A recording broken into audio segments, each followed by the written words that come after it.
Yego. Dusome ijambo ry'Imana dusanga mu gitabo cyo kuva igitabo cya kabiri cya Mose cyo kuva Yego. ni ibice 30 umurongo wa 34.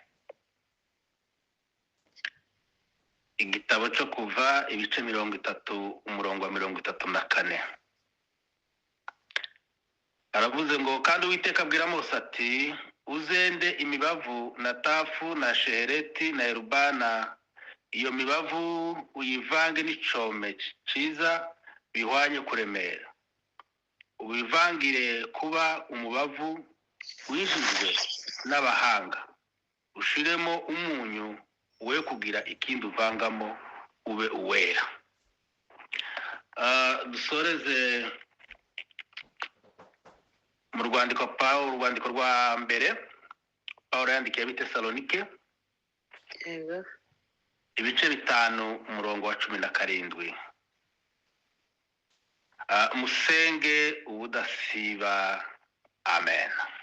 Amen. Amen.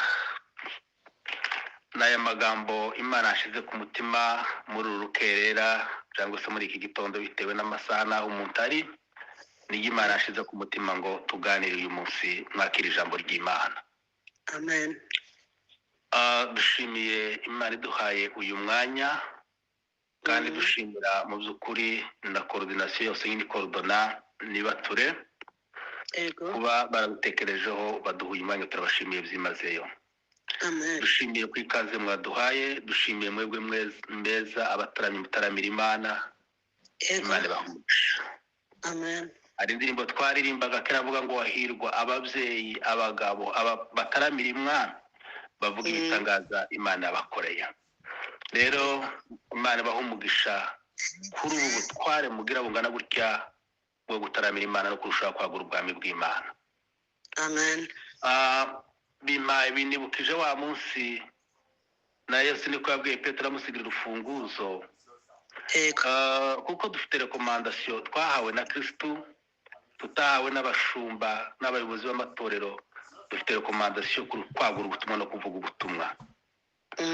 Rero iyo muri mukora ibi, muri mu nshingano, muri mu muhamagaro, murushaho kwagura ubutumwa ndetse bugere no mu batarakizwa bose. Niko narivuze binibukije wa munsi Yesu yabwiye Petero amubwira ngo nguhaye urufunguzo, nguru urufunguzo, ibyo uzahambira byose mu isi no mu ijuru bizabihambiriwe, kandi n'ibyo uzahambura hano ku isi no mu ijuru bizabihambuwe. Iri jambo yashakaga kumubwira iki? Ntabwo ari aba bantu duhagarika tuvuga ari ku cyumweru ngo runaka turamuhagaritse turamutenze kubera ibi n'ibi yakoze. Ntabwo ejo yashakaga kuvuga, ahubwo yashakaga kumwereka abahambiriye naho ubutumwa butaragera, ariko nahagera bagakizwa bazaba bahambuwe. Kuko bariya duhagarika ntabwo aricyo yashakaga kumubwira. Hari abo duhagarika wenda bazize n'akagambane, umuntu akaba yogambanirwa agahagarikwa, hakaba haboneka abagabo bagushinja bakagushinja ibinyoma. Hano ku isi tukabona ko uhagaze mu rusengero bakaguhagarika bitewe n'impamvu runaka n'akagambane runaka, ariko mu ijuru tuba uhagaze kuko ntacyo wigeze ukora, nta cyaha wakoze, mu ijuru tuba uhagaze. Hakaba n'abandi dushobora kubona badahagaze, bararirimba, barasenga, barabwiriza, barakora inshingano zose zo mu nzu y'Imana, zo mu murimo w'Imana, ariko ku Mana, Imana arabaciye ku ngoma, ku Mana bahagaze, ku Mana rwose badahagaze bitewe n'ibyo bakora. Twebwe tutabibona n'amaso y'umubiri, ariko ku Mana kuko nta kizihishwa, ku Mana bahagaze. Yego. Niyo mpamvu rero icyo ashakaga kumubwira, yamubwira ngo nahaguruke avuga ubutumwa, icyo azahambira cyose mu isi no mu ijuru kizaba gihambiriye, n'icyo azahambura kizaba gihamburiwe no mu ijuru. Ni kuba pagani. Rero dufite izo nshingano zo kujya kubwiriza abatarakizwa bahambuke, tubahambure, bapfe mu byaha babashe gukizwa. Rero uyu murimo mukora wa buri munsi, Imana idakiranirwa ibaheza umugisha mw'abataramyi beza. Amen. Natekereje kuko tuganira ijambo gusenga. Gusenga ni ijambo rinini, gusenga rihatse amagambo menshi. Akenshi uganira n'umuntu uzamva umuntu avuga ngo ngiye gusenga, yaba ari ku cyumweru ngiye gusenga, yaba se ari mu mizi ari umunsi wo gusenga bavuga ngo ngiye gusenga, ntavuga ngo ngiye kuririmba cyangwa ngiye kubwiriza, tugiye gusenga. Rero mu yandi magambo gusenga niko guhatsa amagambo yose, niko gukubiyemo amagambo yose. Kandi mu buryo bwo gusenga turaza kuganiramwo uburyo butanu bwo gusenga.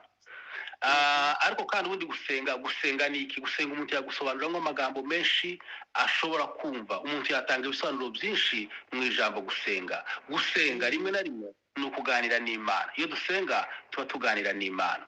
Gusenga ni ugusaba, gusenga ni ugutakamba, gusenga ni ukwambaza, gusenga ni uguhumeka. Iyo dusenga ni ubuzima, ni uguhumeka.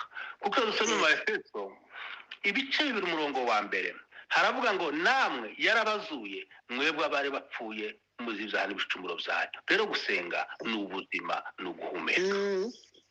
Amen. Amen. Gusenga rero ni ubuzima, ni uguhumeka. Yego. Muri uku gusenga twatuvuze ngo turaza kuganira uburyo butanu tugomba gusengamo. Muri uku gusenga hariya twasomye rero hariya ni mu magambo y'ihema. Imana imaze kubwira Mose ko uburyo agomba kubaka ihema, wa munsi Mose arera ku musozi wa Sinayi arimo asenga ya minsi 40, Mose yavanye ibintu bigera ko muri 2, nibwo Imana yamuhereho ari amategeko 10 yanditse ku bisate by'amabuye, irongera kandi imuha igishushanyo mbonera cy'uburyo azubaka ihema. Mose rero yubaka ihema rimaze kuzura uko Imana yamubwiye akagomba kuryubakamo. Ishize umwuka wera kuri bajya bubatsi baryubatse, Imana yamubwira ngo agomba kuzarishiramo ibice 3. Agomba kuzaryubaka ariko agashiramo ibice 3. Hakaba ibyo bita urugo rwo hanze, hakaba naho bita ahera, ndetse n'ahandi bita ngo ahera cyane. Atwo nguko ari kuzubaka ihema. Amaze kubimubwira Mose abikora gutyo uko Imana yabimubwiye, uko Imana yaramutegetse, uko Imana yamubwiye. Dushaka kubyinjiramo cyane cyane. Mose arangije kuryubaka iramubwira ngo urugo rwo hanze, kuko n'ubundi ihema rigaragajwe n'ibintu byinshi, bagerageza ko nabura ubutumwa bwiza ko bwanditswe na Yohana, kuko nabwo bugizwe n'ibice 3. None kandi agashobora ukabugereranya kandi n'umuntu, kuko umuntu agizwe n'ibice 3, umuntu agizwe n'umubiri, n'umwuka ndetse n'ubugingo. Ubundi ihema rigeranijwe n'umubiri wawe, ni wewe hema. Rero Imana yamubwira ngo uzaryubake mu ubwo buryo 3. Hanze hazaba urugo rwo hanze, hazaba hera, hazabe na hera cyane. Amen. Ruriya rugo rwo hanze ruzabe rugizwe n'ibintu 2. Hazaba hariho igicaniro cyo gutambiraho ibitambo, hogere kandi habeho n'igikarabiro. Ari ibyo ngibyo bizaba bihera mu rugo rwo hanze. Amen.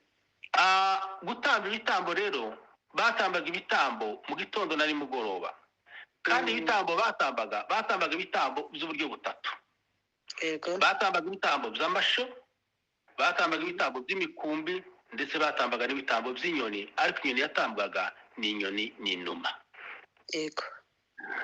Reka tube kabaganiraho kabavugaho bukeya kuri iyi numa. Wenda nta mwanya tuvuge ku masho. Amasho nizo ni inka, imikumbi n'intama n'ihene, ariko reka tuvuge gusa ku numa. Muri ibi yamubwiraga ngo azatambe, yamubwiye mu bintu 3: imikumbi, amasho n'inyoni, ariko inyoni y'inuma. Kubera iki yamubwiye ngo muze azatambemo n'inyoni y'inuma? Kubera iki inyoni y'inuma ariyo bataruye, aba ariyo bavuga tibashiramo izindi nyoni. Nuko inyoni inuma ifite umwihariko wayo, kandi igira indangagaciro nziza zigomba kuranga, ndetse umukristo wese agomba kuba afite izo ndangagaciro. Amen. Amen. Buriya mu mateka y'inuma, mu mateka yayo ubundi inuma itera amagabiri mu buryo busanzwe, ni amagabiri itera. Kandi muri ya magabiri ya numa izitera, hazaza kuvukamo isake n'ikokokazi. iyo bimaze kuba bikuru biza bisigara biza bibana uko niko inuma iteye. Kandi muri izi numa habamo amoko abiri y'inuma. Hari inuma utungutu twora izi tubona izi numa mu rundi rurimi rw'abanyamahanga turaba twita twa pigeon, ariko hakaba n'izindi numa zitakunda kuboneka cyane bagakunda kuboneka muri za Palestina. Izi numa bazita ngo ni colombe, ni inuma zashatse ziza zibana n'izi ngizi, kuko izi ngizi zimwe tworora n'izi tubona zigira umwanda, zizira ku macukiro zitoratora ibyo hasi bene ibyo ngibyo. Izabo zirazinena zisa nkaho zitandukanye. Izo nizo batambaga, kuko batambaga inuma y'intungura. Iyi numa y'intungura ishatse kuvuga iki? Ni iyihe numa y'intungura? Inuma igihe yabaga ari inuma y'intungura ni igihe inuma mu mateka y'inuma, iyo inuma yapfakaye isigaye ari yonyine. Iyo yapfakaye, reka byite cyo gupfakara, iyo yapfushije yayo irategereza, iza yihangana kuzageza igihe izabona iyindi yapfakaye zikazabona kwihuza. Inuma ico gihe igenda iri yonyine, igatoragura, iba yonyine. Ico gihe iragenda ikananuka, niyo bafataga, niyo bita inuma y'intungura, niyo bafataga bakazana gutamba. Mu mateka y'inuma, inuma ntikubagana, yihanganira cyagihe cyose, ijya situation yose ibiri muri yonyine irayihanganira. Oh haleluya! Irayihanganira bwa buzima bwose inuma izi bwihanganira kuzageza igihe izabona iyindi. Nimba inuma kazi yapfakaye yasake zikazihuza, nimba isake yapfakaye hasigaye nuko nibwo buzima bwazo niko ibayemo. Iyo niyo numa bitaga iy'intungura. Noneho ikagenda ikageza igihe ikazananuka, kuko iyo yonyine yananuka niyo bagendaga bagafata, kuko ikagera naho inanirwa no kuguruka niyo bafataga bakaza gutamba. Iyo yari inuma y'intungura. Rero iyi numa y'intungura reka ivuga amagambo makeya yayirangaga, reka imwe kuvuga amagambo wenda karindwi aranga iyi numa nziza, iyi numa y'intungura, iyi numa bazaga gutamba. Icyambere mu mateka y'inuma nyanuma, inuma nziza amateka yayo, inuma iba kure y'induru, inuma ituye kure y'induru. Inuma nziza habe n'utu abantu boroye urugo rurimo induru, ziza zihunga, ziza ziguruka, ziza ziva muri rwa rugo zigahunga. Inuma zituye kure y'induru, inuma zanga urusaku, zanga induru. Binibukije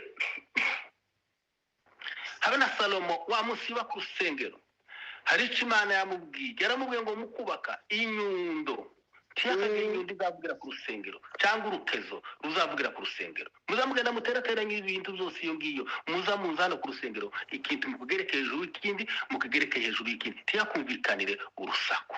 Haleluya! Bishatse kuvuga iki? Bishatse kuvuga mu nzu y'Imana naho gukirizwa, naho kuruhukira, naho amahoro, saha akajagari, saha urusaku, saha y'intonganye. Mu nzu y'Imana naho amahoro. Amen. Umukristo agomba gutura kure y'induru, ntagomba kuba mu rugo rw'induru. Urugo rw'umukristo ntirugomba kurangwa n'induru, itorero ntirugomba kurangwa n'induru, ni amahoro gusa. Inuma nziza ituye kure y'induru, ntiba mu nduru. Amen. Icya kabiri kiranga izi numa, zigira isuku. Iyo usomye amakomantere avuga ngo zoga karindwi ku munsi, zizazoga karindwi ku munsi, bivuga ngo umukristo mwiza, haleluya, umukristo mwiza ahora aca bugufi imbere y'Imana. Umukristo mwiza ahora yisuzuma uko bukeye nuko bwishe buri mwanya, ngo areba hari imitambwe ziwe zitateshutse. Umukristo nuca bugufi, uwo ni umukristo mwiza. Icya gatatu kiranga izi numa, zigira amajwi meza. Iyo usomye abakomantere azavuga ngo kubera amajwi yayo meza, ngo niyo na ba mukerarugendo cyane cyane zibonekana muri Palestina, ngo niyo na ba mukerarugendo ngo barimo batambuka bahaca, ngo iyo zirimo zivuguza ngo zirabakerereza kubera amajwi yayo meza. Abakirisitu tugira amajwi meza, abakirisitu tugira imvugo nziza, abakirisitu tugira uko tuvuga. Amen. Amen. Icya kane, zituye munsi y'urutare. Izi numa zituye munsi y'urutare, ziba munsi y'urutare niho zituye. igereranywa n'umukristo mwiza atuye munsi y'umusaraba. Amen. ngo munsi y'umusaraba nzaguma yiteka naho nahuriza ubonamo inyungu. Amen. Amen.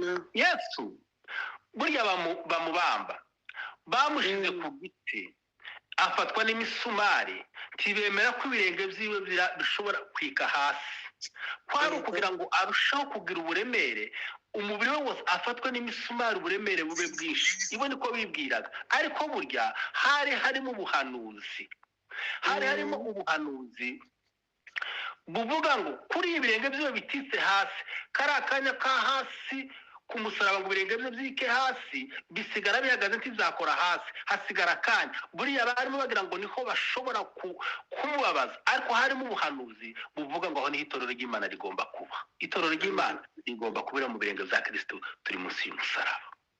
Amen. Haleluya. aho ngaho ni itorero riba. umurinzi avuga ngo munsi yawo y'uwo musaraba niho mbonera amahoro. Haleluya. niho mbonera amahoro. Atuye munsi y'urutare bivuga ngo umukristo atuye munsi y'umusaraba. Amen. Haleluya. Hallelujah. cya gatanu, zigira urukundo. inuma mu buzima busanzwe zigira urukundo. Yego.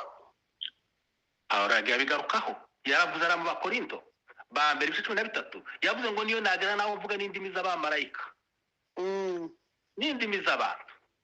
Yego. niyo nagerageza kumenya ibihishwe biri kure cyane, niyo nagira impano imeze gute, ariko ndafite urukundo. aravuga ngo byose ni ubusa. Amen. byose ni ubusa. avuga ukuntu urukundo ari rwiza, rubabarira byose, rwihanganira byose. avuga ukuntu urukundo ari ingenzi. Amen. abana b'Imana b'Abakristo tugomba gukundana. Yego. icya gatandatu, izi numa zigira amahoro. inuma zigira amahoro. umukristo mwiza agira amahoro. Abayobora ibice 12:14 haravuga ngo mugire umwete wo kubana n'abantu bose amahoro n'uwo kwezwa, kuko utejejwe atazabona umwami Imana. Yego. izi numa zigira amahoro. mu Baroma ibice 12:18 niho havuga ngo niba bishobotse kurwanya uruhande mubane n'abantu bose amahoro. Amen. Amen. Amen. icya karindwi, izi numa zigira ngo zigira ubundi busanga zigira amakenga. Yego. inuma umukristo mwiza ahagira amakenga. hariyo dusomye mu migani haravuga ngo amakenga umuntu afite amubuza kwihutiraho kurakara, kandi bikamuha icubahiro kwirengagiza inabi yagiriwe. Yego. Amen. Amen. amakenga umuntu afite amubuza kwihutiraho kurakara, kandi bikamuha icubahiro cyo kwirengagiza inabi yagiriwe. Yego. umukristo mwiza agira amakenga. ikindi cyongeyeho, izi numa zigira ubwenge. zigira ubwenge. hariya Yakobo yabikozeho, yavuze ubwenge bw'abantu cyangwa se ubwenge bw'inyamaswa abantu, avuga n'ubwenge bw'isi, avuga n'ubwenge bw'abadayimoni, ariko aza kuvuga n'ubwenge buturuka ku Mana. Haleluya. Amen. ubwenge bw'abantu titwabutindaho. ni bwa bwenge bw'abantu wa munsi watekereza kubaka umunara w'Ibabeli. ubu ni ubwenge bw'abantu. ubwenge bw'abantu ni bwa bwenge wa munsi Simba yigeze gukoresha agambanira Mefiboshethi. ubwo ni ubwenge bw'abantu. bwa bwenge bwa Amunoni akinda Tamari, ubu ni ubwenge bw'abantu. n'ubwenge bw'abadayimoni, n'ubwenge bw'inyamaswa, ubu ni ubwenge bw'abantu. ariko Yakobo arongera kandi aragaruka avuga ku bwenge buva ku Mana. Haleluya. aravuga ngo ubwenge buva ku Mana bugirwa n'ibintu birindwi, buza burangwa n'ibintu birindwi. yaravuze ngo icya mbere buraboneye. Yego. icongeyeho n'ubw'amahoro, n'ubw'ineza, bwemera kugirwa inama, bwuzuye imbabazi. Haleluya. n'imbuto nziza, tiburobanura ku butoni, kandi tibugira uburyarya. Haleluya. Amen. ubu ni bwo bwenge buturuka ku Mana. umukristo mwiza rero agomba kuba afite izi ndangagaciro. Amen. Amen. rero Imana ibwira Mose izo bagomba gutamba kari amasho n'imikumbi ndetse n'inyoni, ariko avuga iyi nyoni y'inuma y'intungura kari igomba gutamba. Kandi batambaga ku manywa, batambaga mu gitondo na nimugoroba. Kandi iyi numa y'intungura yazanaga abakene, ayo makuru murayazi, nibo bazaga gutamba inuma. Abadafite itungo mu rugo nibo bagendaga biruka bashaka inuma, ariyo baza gutamba. Rero iki gitambo bazaga gutamba, iki gitambo bazanaga igitambo gutamba, kandi bagitambaga ku gicaniro. Niko babikoraga. Bigeranijwe n'iki? Bigeranijwe nuko iki gitambo bazaga gutamba, uyu ni Kristo, niwe wabaye igitambo kimwe kuzageza iteka ryose. Amen, amen. Kuko twabonye umutambyi uruta abandi bose, niko na Yesu nyuma yakoze. Yesu hano ku isi, Yesu ku isi hano yakoze nk'umuhanuzi. Ubu karakora k'umutambyi, azagaruka ari k'umwami, akora k'umwami. Niyo mpamvu muri nibyo yaririmbye, yaravuze ngo mu ijuru imbere y'Imana mfite umuntu uvugira, ni umukuru w'abatambyi kandi yitwa Rukundo. Haleluya. Dufite umutambyi uruta abandi batambyi bose, kuko abatambyi babaga benshi. Impamvu babaga benshi nuko bapfaga, ariko twabonye umutambyi umwe, nuko Yesu atazapfa, niyo mpamvu ari umutambyi umwe. Kandi ubundi abatambyi ntabwo Imana yigeze ibashyiraho indahiro, ariko kuri Yesu Imana yamushizeho indahiro. Amen. Oh, haleluya. Dufite umutambyi uruta abandi batambyi bose. Dufite umutambyi utuvuganira. Yesu niwe mutambyi uruta abandi batambyi bose. Amen. Haleluya. Ubwo avugira nta mwanzi wamuniruka, jewe na Yesu turumwe. Yesu ni umutambyi. Yesu azatuvuganira. Reka babwire ukuntu Yesu azatuvuganira. Iyo umuntu akoze icyaha, Satani ni umurezi, kandi azavuga ibiri byo. Azavuga ati dore runaka, si wa mudiyakoni, si wa mushumba, si wa mukristo, dore izo yakoze, dore izo yaguyemo. Akabirega ku Mana, turega ku Mana Satani. Abashaka kutwihebesha akaturega ku Mana, ariko yatureze ku Mana. Haleluya. Imana igeza kuri Yesu. Muri imbere ya Yesu, muri ofisi ya Yesu, Yesu akamubwira ati yangane, yabikoze koko, ariko niwe napfiriye, niwe nazize. Izi kovu zo mu biganza byaje ni runaka nazize. Tukava dutsindishirijwe, duhawe imbabazi. Dufite avoka, dufite umuvugizi uje utuvuganira imbere y'Imana. Umuzavuga ngo ubwo avugira nta mwanzi wamunirukana. Dufite umutambyi uruta abandi batambyi bose. Yego. Oh, haleluya.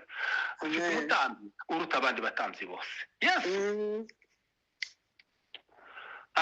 niwe gitambo kiruta ibindi bitambo byose. Yego. Niwe gitambo kiruta ibindi bitambo byose. Hariya kiriya gitambo bazanaga gutamba cyasuraga Yesu. Kiriya gicaniro batambagaho zasuraga umusaraba wa Yesu. Kuko umusaraba wavaga ngaho yavaga atsindishirijwe. Natwe ku musaraba wa Yesu niho twatsindishirijwe. Yesu nibwo yavuze ngo byose birarangiye. Haleluya. Uzaje kuvuga aravuga ngo yabambwe yarangije ibyo kuducungura. Oh, haleluya. Yesu aravuze ngo byose birarangiye. Hariho ibintu bigera ko muri binde byari birangiye. Icyambere cyari kirangiye. Haleluya. Urubanza rw'ibyaha rwari rukuweho. Impongano ya kera yari kuweho. Haleluya. Yari kuweho. Iyo umuntu yakoraga icyaha, abayudaga bajya muri amategeko y'abagera kuri 613. Buri cyaha cyahanwaga n'ingingo runaka, hahanwaga n'ingingo runaka bisunze ingingo runaka. Ariko hari urwandiko rw'imihango rwahoraga ruturega, rwari ruho ibirego bigera kuri 613. Ariko Yesu ku musaraba hariya harabivuga mu Bakolosayi ngo rwa rwandiko rw'imihango rwaturegaga, Yesu ku musaraba ararubamba. Haleluya. Ararubamba, arusimbuza imbabazi. Amen, amen. Haleluya. Yesu arusimbuza imbabazi. Yesu ni umutambyi. Yesu ni igitambo kiruta ibindi bitambo byose. Amen. Rero Yesu ni igitambo. Uriya muriro utarazimbaga, kiriya gicaniro cyahoraga cyaka, bantu bahavaga batsindishirijwe. Bisobanura kuko uriya ni umusaraba wa Yesu. Ku musaraba wa Yesu niho twakuye intsinzi, niho twaboneye amahoro, niho twaboneye umunezero. Haleluya. Amen. Naho kiriya gikarabiro cyahabaga, umuntu wese yahageraga ngo yarabanzaga agakaraba. Kiriya gikarabiro ngo cyarakayanganaga, cyaraboneranaga. Icyo gikarabiro bakakigereranya, umuntu wese uko yakarabaga yakomezaga kwireba, uko yakarabaga yarireba, bikagereranywa n'ijambo ry'Imana. Niyo ndorerwamo yacu. Bibiliya niyo jambo ry'Imana, niyo ndorerwamo yacu. Nimba ushaka kwireba ukusa, nimba ushaka kwireba ukumeze, uzareba ijambo ry'Imana, uzaryisuzuma, rizakubwira ishusho yawe, rizakubwira ukusa, rizakubwira uwo ari we. Bivuga ngo umuntu yinjiraga yarakarabaga, kandi ku gukaraba icyo gikarabiro cyari indorerwamo, bigereranywa ngo ni ijambo ry'Imana, niyo ndorerwamo yacu. Kubwo uzawireba ukabona ukusa, ukabona uko umeze mu maso, ukireba ukamenya uko umeze, iyo niyo ndorerwamo yacu. Ushatse kureba uko umeze ijambo ry'Imana ifite ifoto ya niyo ndorerwamo yacu. Yego. Amen. Amen. Haleluya. Hallelujah. Haleluya. Amen. Amen. Amen. Izo rero ni ibizabaga mu rugo rwo hanze. Yego. Ahera naho habaga ibintu bitatu nizo zabaga ahera. Kandi rega twasomye ahera habaga igicaniro cyo koserezaho imibavu uko bayoserezagaho mu gitondo na nimugoroba bigereranwa n'amasengesho mu Kristo. Amen. Icya kabiri cyabaga habagaho ibitereko 7 by'amatabaza, igitereko cy'amatabaza 7 cyahoraga cyaka, kandi iyo nzu ahera nta dirisha ryabagamo, hari hafunganye hose nta dirisha ryabagamo. Bivuga yuko ajya amatara niyo yamurikiraga yanzu, wamwije umurimo amatara akaba yayimurikira. Bivuga ngo iryo ni itorero rya Kristo. Niyo mpavara muri Matayo 5:14 haravuga ngo turi umuco w'isi. Amen. Haleluya. Itorero rya Kristo ni umuco w'isi. Icya gatatu cyabaga ni imitsima yo kumurika Imana, yabaga ari imitima 12. Yego. Yabagira aho ngaho yamurikirwaga Imana. Nyuma y'iminsi 7 nibwo abatambyi bayifataga bakayirya. Bisobanura ngo iryo ni igaburo ryera. Haleluya. Nusangira ni igaburo ryera ryabera b'Imana. Yego. Ahera cyane naho habagamo ibintu bitatu. Habagamo ibintu 2 ahera cyane. Habagamo intebe y'ihongerero, hakongera kandi hakabamo n'isanduku gisezerano.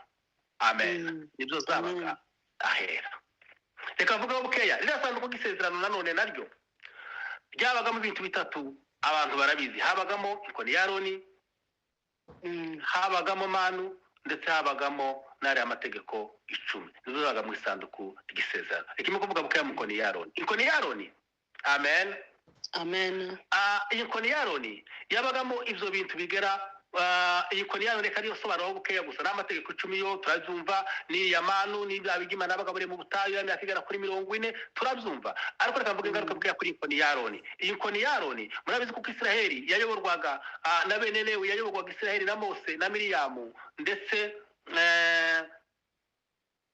Aroni na Miriyamu na Mose nibo bari bayoboye Israeli. Aroni yari umutambyi, Mose ari uyoboye Israeli yose, Miriyamu yari umuririmbyi ndetse akaba n'umuhanzi. Niyo mirimo yakoraga, kandi bari barutana bose baravukanaga. Aroni yarutaga Mose hafi imyaka 4, mu gihe Miriyamu yarutaga Mose hafi imyaka 12 aho ngaho gutyo. Noneho kuko bari bayoboye ubwoko bwa Israeli, igihe kiza kugera mu nzu ya Lewi, baza andi mazu yose Israeli aza kugira ishari. Aravuga ngo tuzahora tuyoborwa n'izimwe gusa, turashaka kuzayoborwa n'indi miryango muri Israeli. Ese aba ngaba kuko ari bayobora gusa Israeli yonyine gusa, ari bo bonyine bayobora Israeli? Babibwira Mose kuko Mose yavuganaga n'Imana akanwa ku kandi. Mose aragenda abibwira Imana, abibwira kuko Israeli yanze ubuyobozi bwiwe. Mose aravuga ati bihorere, genda ubahamagare buri muryango, uzaza n'inkoni zumye. Nshatse kuvuga inkoni ya Aroni, uzaza n'inkoni zumye. Muzira nkoni zose zumye, buri muryango uzaza n'inkoni yabo, uhereye kuri Rubeni, Fura kugeza kuri Benyamini. Bazaza bandika amazina yabo, hanyuma za nkoni uko ari 12 bazazifata bazishire mu isanduka. Nyuma y'iminsi 3 inkoni bazasanga yarabishe. Abo ngabo ni b'Imana izaba yarayishimiye, ni b'Imana izaba yaremeye kuko bagomba kuyobora abandi. Haleluya. Babivuze barabikora. Mose w'Israeli barabyumva. Bamaze kubyumva Mose babikora kuko Mose yababwiye. Bafata inkoni zabo bagenda bazandika amazina, bazishira mu isanduku, barakinga. Nyuma y'iminsi 3, haleluya, Imana yababwira ngo inkoni muzasanga yarabishe. Yego. Nabo ni b'Imana izaba yarishimiye, nabo ni b'Imana izaba yarasoranije kuyobora abantu. Ngo bakibikora nyuma y'iminsi 3 ngo basanga inkoni ya Aroni ariyo yarabishe. Amen. Ariyo mwarewe. Iyi nkoni bazavuga amakomantere ngo bayisanzeho ibintu bitatu kuri iyi nkoni. Ijambo rya mbere, iyi nkoni ngo bayisanzeho indabo. Icya kabiri bazavuga ngo bayisanzeho imbuto yeze. Icya gatatu ngo bayisanzeho imbuto itari yera. Izashakaga kuvuga zasuraga Yesu Kristo. Haleluya. Yesu amaze kuza ntibamwumvise, bavuga ngo yaje mube ntibamwemera ariko bamwizeye yabahaye ububasha n'ubushobozi bwo kwitwa abana b'Imana. Yesu amaze kuza yarazwe yanga na bene wabo kugeza ubwo yagambaniwe, kugeza ubwo yishwe. Ziriya nkoni bisobanura umubiri wa Yesu wari wumye. Iriya minsi 3 ziriya nkoni zamaze mu isanduku ni iminsi 3, zasoraga iminsi 3 Yesu azamara mu mva.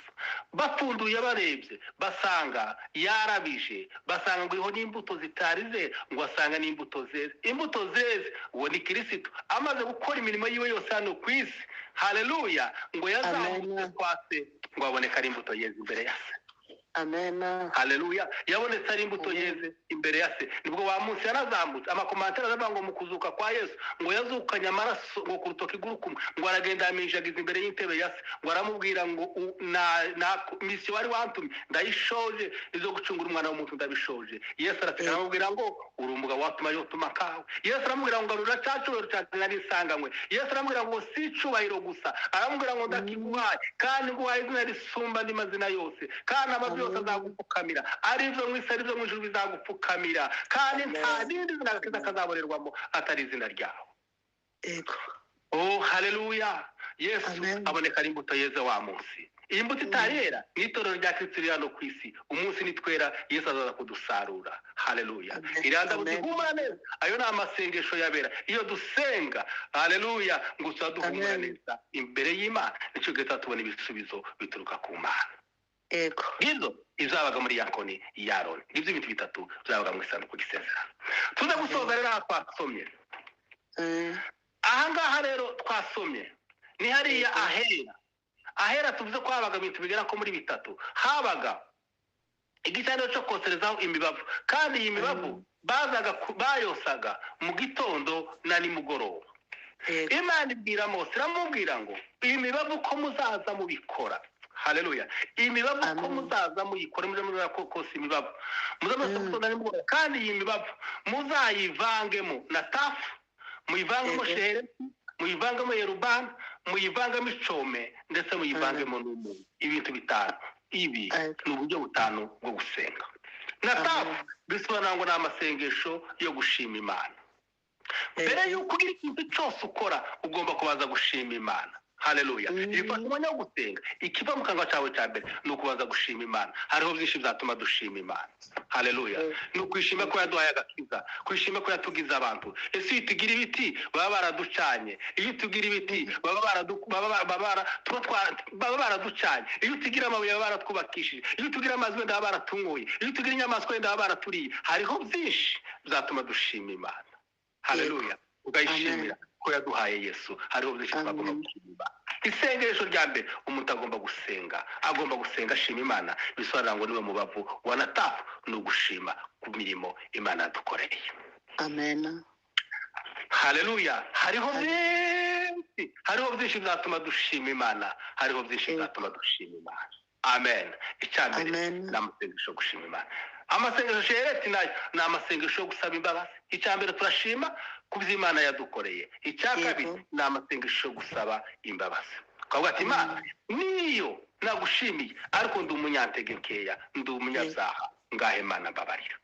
Amen. Dawidi yigeze kubisenga abwira Imana ngo ndemera undi mutima musha. Zaburi ya 51 yaravuze ngo ndemera undi mutima musha. Mureke mbabwire, buriya imodoka iyo yagize ikibazo baza bayisimbuza icumi yo cyangiritse, bagisimbuza ikindi icumi imodoka ikabasha. Buriya nabwo mu Mana harimo pièce de rechange y'ingingo zawe. Dawidi abw'Imana ngo ndemera undi mutima musha. Umutima yabonaga wari ushaje, wari wandavuye, wari wacumuriye, wari wakoze ibyaha, wari ugikwiriye. Aravuga ngo uyu mutima ntugomba gukwiriye kwitwa uwanjye, ariko muri kese cyangwa se muri garage cyangwa se mu bikoresho byawe ufite undi mutima musha w'Imana we. Ndemera undi mutima musha kuko uyu mutima uyu mfite washaje. Amen. Reka kubwire Imana ifite gusimbura urugingo rwawe ikarusimbuza urundi. Yego. Nimba ururimi rwakunaniye uzegera Imana umubwire ngo w'Imana we, ubushize umuvuga butumwa bwavuze ku rurimi, ubwira Imana ngo w'Imana we ururimi rwaje rwarananiye. Imana ifite guhinduranya ururimi ikagoza ururimi rwa original ruvuga neza, rusubiza neza, ikaguheza urundi rurimi rwiza. Yego. nimba ari amaboko yakunaniye imana muri depo ya ifite andi maboko meza nimba ari uburakari imana ifite ahandi hatabura. Oh haleluya. Imana ifite izisimburiza ingingo ikarusimburiza urundi. Dawidi aravuga ngo ndemera undi mutima mushaka kuko mfite urashaka. Haleluya. Uzi urugingo rwakunaniye ubwira imana ngo urundi rugingo rusima. Amen. N'amasengesho yo gusaba imbabazi. Amasengesho ya gatatu herubana, umubavu wa herubana bisobanura ngo n'amasengesho ni ugusengera ibyifuzo. Yego. Aya ni amasengesho yo gusengera ibyifuzo. Ugafata umwanya ugasengera ibyifuzo byawe. Amasengesho ya kane icome ni ugusengera abandi. Kandi biriya wifuza ko ubwirirwa nawe ugomba kubikorera mugenzi wawe. Ni kangahe uza wiriza ku bwa mugenzi wawe. Ugomba gusengera mugenzi wawe. N'amasengesho yo gusengera abandi. Icya gatanu aravuga ngo uzavangemo n'umunyu. Umunyu usobanura ngo ni ukwibutsa imana amasezerano. Ni ukubara imigisha y'imana, ni ukwibutsa imana amasezerano. Muzavuga ngo bariyo migisha tusige n'umwe. Erega ni nyinshi yo gutangaza. Amen. Imana idufashe. Imana iduheze umugisha. Nguburyo butanu bwo gusenga. Icambere n'amasengesho na tafu, n'amasengesho yo gushima Imana. Shehereti ni ugusaba imbabazi. Herubana ni ugusengera ibyifuzo byawe. Icome ni ugusengera ibyifuzo bya mugenzi wawe. Naho umunyu ni ugusenga ushima Imana, ubara imigisha y'Imana, wibuka imigisha Imana yagukoreye. Imana idufashe bene data. Imana itugirire neza. Mureke ubuzima bwacu burangwe n'ubuzima bwo gusenga. Niko Daniyeli yabikoze ngo yasengaga 3 ku munsi. Na Dawidi niko yabivuze. Yaravuze ngo kumanywa na nimugoroba na mu gitondo ngo nzazaza imbere yawe mwami. Gusenga kangahe buri munsi. Mureke ubuzima bwacu burangwe n'ubuzima bwo gusenga. Imana idufashe bene data. Imana iduheze umugisha. Amen.